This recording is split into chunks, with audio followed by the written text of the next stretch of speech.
ഹരേ കൃഷ്ണ, നമസ്കാരം. ഓം ഗും ഗുരുഭ്യോ നമഃ. ഗുരുവായൂർ ക്ഷേത്രത്തിലെ അപൂർവമായ അഗ്നിബാധയ്ക്ക് 50 വർഷം തികയുന്നു. ഭക്തജനങ്ങളെ ആശങ്കപ്പെടുത്തി എങ്കിലും പിന്നീടുള്ള അഭിവൃദ്ധി അതിനെ മായ്ച്ചു കളയുന്നതായിരുന്നു. അങ്ങനെ ആ അഗ്നിബാധ ക്ഷേത്ര ചരിത്രത്തിൽ ഇടം നേടുകയും ചെയ്തു. സാമൂതിരിയുടെയും മല്ലിശ്ശേരിയുടെയും ഉടമസ്ഥതയിലായിരുന്ന ക്ഷേത്രം സർക്കാർ ഏറ്റെടുക്കുകയും ചെയ്തു.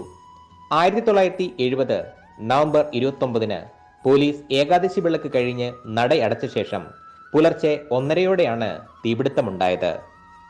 തീയും പുകയും കണ്ടവർ മതിൽ ചാടിക്കടന്ന് ഗോപുരവാതിലുകൾ തുറന്നു. എന്നാൽ ചുറ്റമ്പലത്തിന്റെ തെക്കു പടിഞ്ഞാറ് ഭാഗത്തു നിന്നും തീ കിഴക്കും പടിഞ്ഞാറും ഭാഗത്തേക്ക് അതിവേഗം പടർന്നു. വിളക്കുമാടം കത്തിയമർന്നു. ക്ഷേത്രത്തിലെ മണികൾ കൂട്ടമായി അടിച്ചു. വെള്ളമൊഴിച്ചു തീയണയ്ക്കാൻ ശ്രമിച്ചെങ്കിലും അത് നടന്നില്ല. അഗ്നി ശ്രീകോവിലിനെ ബാധിക്കുമെന്ന് ആശങ്കയായി. തന്ത്രിയുടെ അനുവാദത്തോടെ യുവാക്കൾ തീയും പുകയും കടന്ന് ശ്രീലകവാതിൽ തുറന്ന് ഗുരുവായൂരപ്പന്റെ വിഗ്രഹവുമായി പുറത്തേക്ക് വന്നു.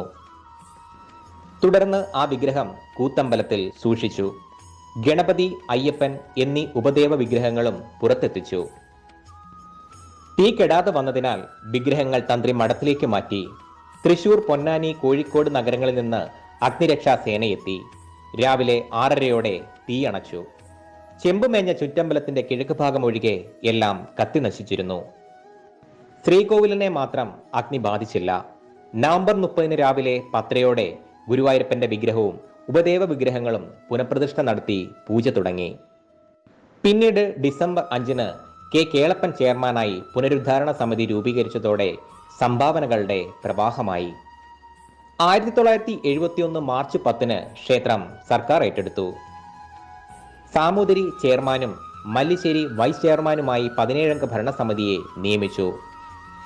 മെയ് 1 കാഞ്ചി ശങ്കരാചാര്യർ സ്വാമി ജയേന്ദ്ര സരസ്വതി പുനർനിർമ്മാണത്തിന് ശിലയിട്ടു. 1973 ഏപ്രിൽ 14 വിഷുദിനത്തിൽ ചുറ്റമ്പലവും വിളക്കുമാടവും സമർപ്പിക്കുകയും 1975 പുനർനിർമ്മാണം പൂർത്തിയാക്കുകയും 1977 സർക്കാർ ദേവസ്വം ആക്ട് വീണ്ടും പരിഷ്കരിക്കുകയും ചെയ്തു. ഹരി ഹരി ബോൾ, രാധേ രാധേ ശ്യാം.